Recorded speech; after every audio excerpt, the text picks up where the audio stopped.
Hello अस्सलाम वालेकुम, welcome back to my channel. Hope you guys doing very well. मैं हूं तमन्ना और आप देख रहे हैं मेरा channel Indian daughter Tamanna Khan. Vlog शुरू किया था मैंने, ये चांद रात का दिन है, यानी कि बिल्कुल सुबह सुबह थी। रमज़ान से एक दिन पहले का दिन है ये। हम और एक दिन पहले ही ना रात को हमने कारपेट लपेट कर छत पर डाला था कि कल सुबह वॉश कर देंगे, अगले दिन रोज़े हैं तो फिर रोज़ों में नहीं धुलेगा। लेकिन सुबह जब हम आए ना छत पर तो बारिश हुई हुई थी और कारपेट पूरा गीला था, तो हमने सोचा कारपेट सूखेगा नहीं, इसे कैंसिल करते हैं धोना। लेकिन सिद्रा ने कहा कि कारपेट भीगा हुआ है तो इसे हम धो देते हैं और पानी की भी बचत हो जाएगी, तो तुम ऐसा करो कि एक ब्रश लो और पूरे पर मार दो। मैंने कहा नहीं भाई, ये मेरे बस की बात नहीं है, इतने बड़े कारपेट पर ब्रश लगाना। ये एकदम नीचे के हॉल में हमारे बिछा हुआ है 50 गज़ के एरिया में, तो ये काफ़ी बड़ा था और अगर मैं ब्रश मारती इस पर तो बहुत टाइम लगता। मैंने कहा ऐसा करो, एक झाड़ू लो, मैं सर्फ का पानी घोलती हूँ और इसके ऊपर डाल देती हूँ और तुम झाड़ू से इसे रब कर देना। बस उसने ऐसे ही किया और उससे काफ़ी अच्छे से साफ़ हो गया। और उसके बाद हमने इस पर वाइपर लगा दिया था और हमारा कारपेट धुल गया। अब धुल गया है तो सूख भी जाएगा। करीब 10-11 बजे धूप भी निकल आई थी अच्छी सी। और लास्ट वीडियो में मैंने आप लोगों से कहा था कि मैं आपको एक पापड़ की इजी रेसिपी दूंगी, तो वही मुझे आज देनी थी। और मैंने 2 दिन पहले ही चावल भिगो के रखे हुए थे। वैसे तो ओवरनाइट ही भिगोते, लेकिन ये मुझे कल टाइम नहीं मिल पाया था, तो इसलिए मैं चावल के पापड़ कल नहीं बना पाई और आज बना रही हूँ। तो जितने मैंने चावल लिए थे ना, उसका 5 गुना मैंने पानी लिया था, एक भगोने में गर्म करने के लिए रख दिया था। चावल में भी थोड़ा सा पानी डालकर मैंने इसे ग्राइंड कर लिया था और फिर मैंने चावल को ऐड कर दिया था उस पानी में जो गरम गरम हमने 5 गुना पानी बॉईल किया। और साथ के साथ चलाते हुए हमने इसे पकाना है। और साथ में मैंने ऐड की थी इसमें रेड चिली, जो चिली फ्लेक्स होते हैं ना, वो ऐड करिए, ज़्यादा अच्छे लगते हैं। नमक और थोड़ा सा ज़ीरा। हमने सिर्फ इसे 10 मिनट ही पकाया। अच्छे से गले हुए चावल पहले से भीगे हुए थे तो जल्दी से गल गए। वैसे जब तक ये गले नहीं अच्छी तरीके से और इस पर एक चमक सी नहीं आए ना, तब तक इसे पकाना चाहिए। उसके बाद ना हमें जब थोड़ा सा गुनगुना गुनगुना सा हो, यानी कि बहुत ज़्यादा गर्म भी ना हो और बहुत ज़्यादा ठंडा भी ना हो, तभी हमने इसके इस तरह से पापड़ बनाने, क्योंकि ये बहुत जल्दी ठंडा हो जाता है और ठंडा होने के बाद ये थिक होने लगता है। तो इसको पापड़ ऐसे बनाने जैसे कि रोटी होती है ना, इतनी ही मोटा रखना है, इससे ज़्यादा मोटा नहीं रखना। और इन पापड़ को ना आप धूप पे भी सुखा सकते हैं और अगर धूप नहीं आती तो घर के अंदर भी सुखा सकते हैं। बस 2 से 3 दिन लगेंगे अगर आप घर के अंदर ही सुखाएंगे तो अभी क्योंकि पापड़ सूखे नहीं थे, इसलिए मैंने इनका फाइनल रिजल्ट अभी शूट नहीं किया है। इंशाल्लाह नेक्स्ट वीडियो में आपको दिखाऊंगी इनका फाइनल रिजल्ट कैसा आया। और आज सहरी कंफर्म थी कि पक्का आज तो रोज़ा होना ही है, तो इसीलिए मैंने सोचा कि सहरी के लिए क्यों ना कबाब बना लिए जाएं, शामी कबाब। और क्योंकि कल फर्स्ट सहरी है तो सब लोग शौक से खा लेंगे इसे और मुझे टेंशन नहीं रहेगी कि भाई क्या बनाएं क्या बनाएं। तो इसकी मैं आज रेसिपी नहीं दूंगी क्योंकि ऑलरेडी मैंने बहुत बार शामी कबाब की रेसिपी आप लोगों के साथ शेयर की है। आप मेरे पुराने व्लॉग में देख सकते हैं, इंशाल्लाह फिर कभी दूंगी। और जब तक कीमा बॉईल हो रहा है तो मैंने सोचा हरी चटनी बना लूँ। अब कीमे के यानी कि कबाब के साथ में तो हरी चटनी बनेगी बनेगी है, तो फिर मैंने सोचा थोड़ी ज़्यादा क्वांटिटी में बना लेती हूँ, इफ़्तार में भी काम आ जाएगी, क्योंकि इफ़्तार में ना सब लोग पकौड़ी वगैरह के साथ में ये खाते ही हैं। वैसे इस बार मैंने ना कोई ऐसा बड़ा एहतमाम नहीं किया, ना ही ऐसी कोई बड़ी प्रिपरेशन आप लोगों के साथ शेयर की है रमज़ान की, क्योंकि हम लोग सिर्फ 4 मेंबर्स ही हैं घर में, तो इतनी ज़्यादा बड़ी सी प्रिपरेशन करके कोई फ़ायदा नहीं है।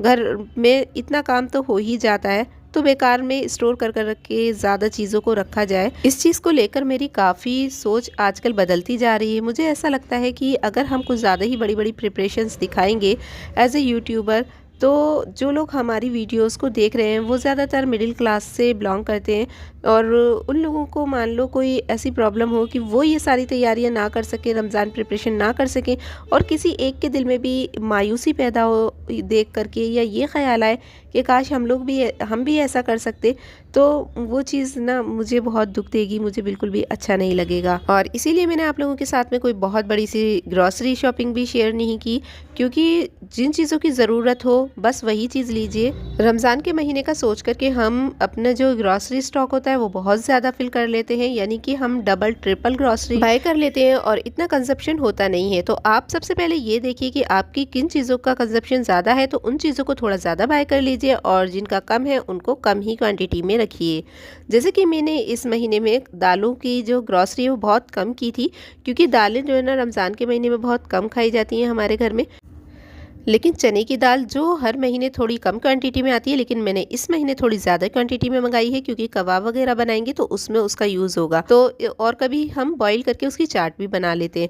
तो जिस महीने आप ये देखिए कि रमज़ान के महीने में आपकी किस चीज़ की ज़्यादा ज़रूरत है, बस उस चीज़ को आप ज़्यादा क्वान्टिटी में बाय करें, बाकी को नॉर्मल क्वान्टिटी में ही ख़रीदें।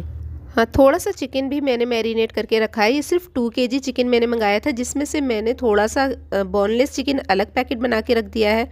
वैसे एक दिन में मेरे घर में अगर चिकन बनता है तो 1 केजी बनता है, तो उसी हिसाब से मैंने 2 केजी मँगाया था, लेकिन मैंने इसको 3 पार्ट्स में डिवाइड किया है ताकि ये 3 टाइम बनेगा अब मेरे घर में।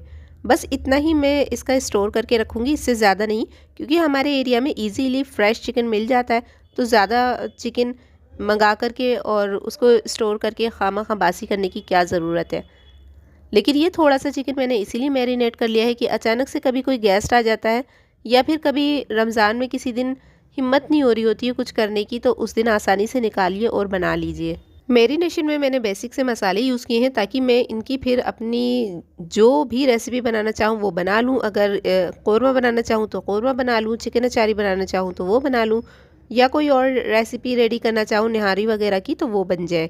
यानी मैंने इसमें सिंपली डाले हैं लहसुन अदरक का पेस्ट, रेड चिली पाउडर, धनिया पाउडर, हल्दी पाउडर, ज़ीरा पाउडर, ब्लैक पेपर पाउडर, और ऐड किया है इसमें मैंने छोटी इलायची और लौंग वगैरह गरम मसालों में ऐड किए हैं इसे। मैरिनेशन में मैंने अभी दही नहीं डाला क्योंकि मुझे लगता है कि दही पानी छोड़ता है, और इसीलिए मैंने इसको जो है ना बिना दही के ही बनाया है। जब मैं कोई रेसिपी बनाऊंगी ना तब इसमें मैं पानी ऐड कर दूंगी। तो ये सारे काम मेरे डिनर तक हो गए थे जब मैंने डिनर तैयार किया। और ये था सहरी टाइम जब मैं पराठे बना रही थी। तो जी, मैं सबसे पहले आप लोगों को रमज़ान की बहुत बहुत मुबारकबाद देना चाहूँगी मेरी तरफ़ से, मेरे चैनल की तरफ से। आपको रमज़ान का महीना बहुत बहुत मुबारक हो। अल्लाह ताला आपको इसकी बहुत सारी नेमतों से नवाजे, और रमज़ान के महीने की सारी फ़जीलतें, सारी रहमतें, सारी बरकतें आप लोगों को अता करे, और हम सबको अता करे। जितने भी लोग हैं दुनिया में, जितने भी उम्मत मोहम्मदिया है, सबको एक अच्छी सेहत वाली लंबी उम्र अता करे, और जो लोग बीमार हैं, परेशान हाल हैं, उनकी परेशानियों को दूर करे, और सबके रिस्क में बरकत अता फरमाए। अल्लाह ताला सबको अच्छे से अच्छा रिस्क, बेहतर से बेहतर ज़िंदगी अता करे। अल्लाह ताला हमारी तमाम गुनाहों को माफ़ करे और हमें हिदायत दे। हमसे ऐसे रोज़े रखवाए वो जो रोज़े उसे हमारे पसंद आए। आमीन सुमा आमीन। रोज़ा सिर्फ भूखे प्यासे रहने का नाम नहीं है, बल्कि रोज़ा है अपने आप को कंट्रोल करने का। यानी कि हम अपने गुस्से को, अपने इमोशंस को, अपनी ज़ुबान को, हर एक चीज़ को कंट्रोल करके रखें। जो गुनाह करते करते 11 महीने में हमारा दिल काला हो जाता है, हमारा कल्ब स्याह हो जाता है, उसको हम अपने इस रहमतों वाले महीने की रहमत से, इसकी बरकत से अपने दिल को साफ़ कर लें। लेकिन हमने रमज़ान के महीने को कुछ और ही मतलब से जोड़ दिया है। यानी कि हमारा मकसद सिर्फ रह गया है शॉपिंग, ग्रॉसरी और अच्छे खाने बनाकर खाना।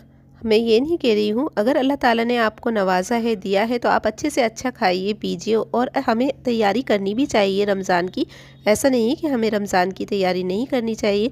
अगर अल्लाह ने दिया है तो हमें उसकी नेमतों का शुक्र अदा करना चाहिए, लेकिन हमें साथ के साथ ना कुछ ऐसे लोगों का भी ध्यान रखना चाहिए कि जो लोग इस वक्त महरूम हैं इन सभी चीज़ों से। तो हमें चाहिए कि हम अपने दस्तरखान से 1-2 चीज़ें कम कर लें, लेकिन उनके दस्तरखानों को सजाने में उनकी मदद करें। अल्हम्दुलिल्लाह ये पहले रोज़े का दिन था जब मैंने एक बड़ी सी कढ़ाई रखी थी पकौड़ियाँ फ्राई करने के लिए। आज मैं थोड़ा सा जल्दी काम पर लग गई हूँ क्योंकि फ़र्स्ट रोज़ा है, कहीं ऐसा ना हो कि देर हो जाती, तो इसीलिए मैंने पहले से ही तैयारी कर दी थी। कल से आइडिया हो जाएगा टाइम का, फिर टाइम के हिसाब से ही हम काम करने में लगेंगे। तो ये सबसे पहले मैंने तली थी हरी मिर्चें, ये मोटी वाली हरी मिर्चें, और इसको ना अम्मी बीच में से चीर करके इसके अंदर या तो खटाई और नमक डालती हैं या फिर चाट मसाला इसमें भर देती हैं, और उसके बाद इसे गाढ़े गाढ़े बेसन में तला जाता है, तो ये बहुत ही मज़ेदार बनती हैं।